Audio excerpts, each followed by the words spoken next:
Fresh off of parent-teacher conferences is a great time to think about goal setting. What goal setting does is it makes a child focus their intention and their effort on a certain aspect of being in class or a certain aspect of doing their homework. And that increased effort, that increased intention, that increased focus is usually what leads to better outcomes, better grades, and just better learning in general. And so it's definitely worth the really few minutes that it takes for all of the impact that you're going to have. Parents and caregivers can help our learners in three main ways. The first way is we help them to set goals.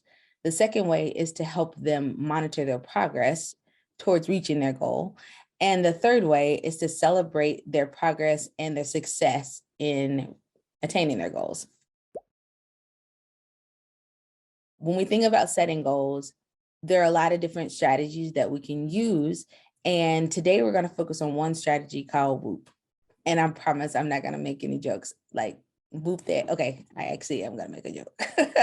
W.O.O.P is a science-based strategy broken down into four things: wish or your goal, your outcome, what you think is going to happen because of that goal, the obstacle, what's kind of preventing you from reaching that goal or what's going to prevent you from reaching that goal, and then plan. So how are you going to get around that obstacle?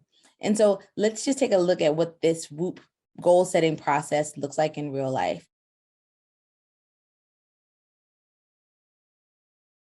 Following my second graders parent-teacher conference, her teacher and I talked about some of the struggles as well as some of the successes that my daughter was having in math.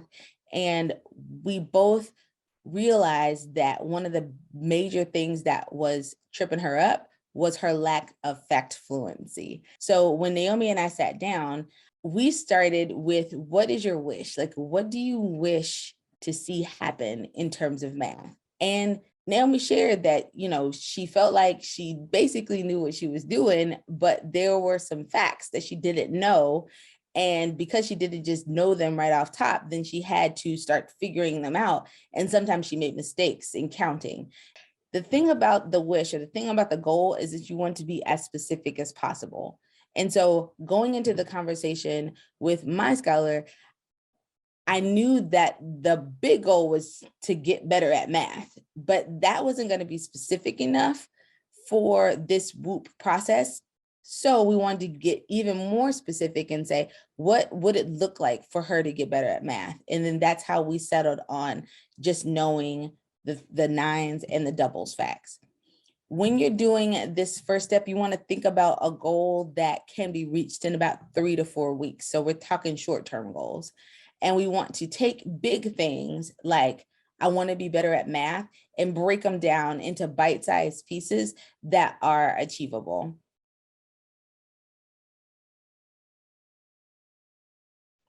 So after we had our wish, the next step is to really reflect on the outcome. What's going to happen if I realize my wish? What's going to happen if I realize my goal? And we took some time to think about that. And she shared, I will really proud of myself if I do this.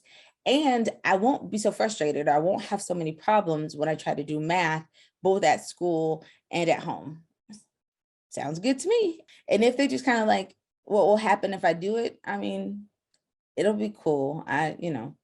Nothing will happen. Then that gives us a little bit of an indication that maybe that goal isn't meaningful enough, or, they're not passionate enough about that outcome happening.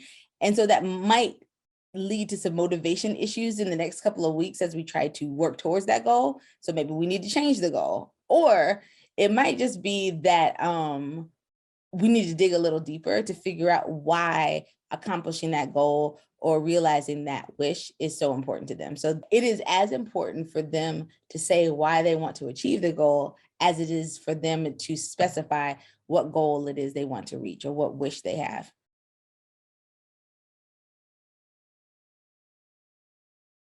The third step of W.O.O.P is obstacles. And this is where you identify obstacles or identify the main things standing in the way of them realizing their wish or realizing their goal.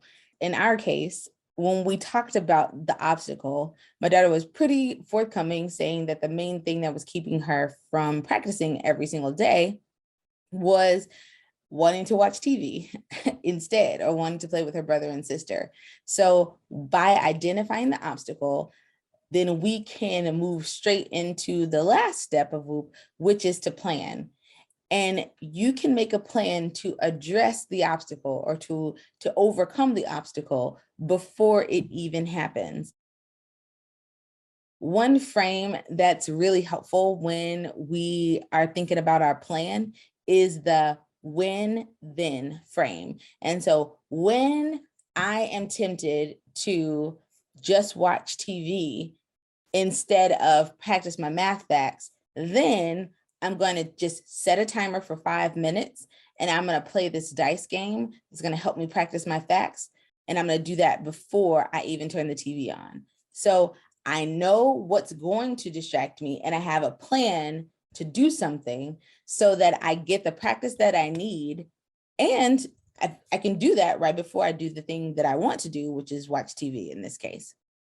We have this worksheet that kind of details this W.O.O.P process.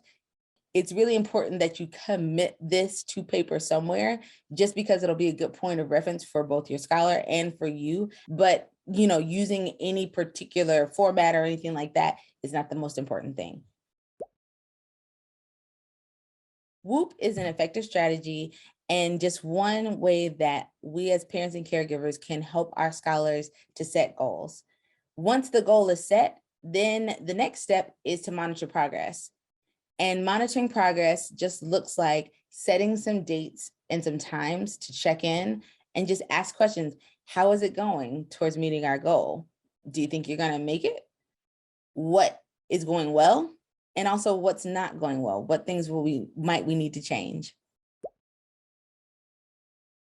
The most important thing about goal setting is that my daughter sees herself as active in her own learning. She sees herself as capable. And so when it comes to me celebrating her growth and success, what I'm really celebrating is her effort. I'm celebrating her commitment, and I'm celebrating her learning a skill that she's going to go back to over and over and over throughout her life when it comes to achieving her goals.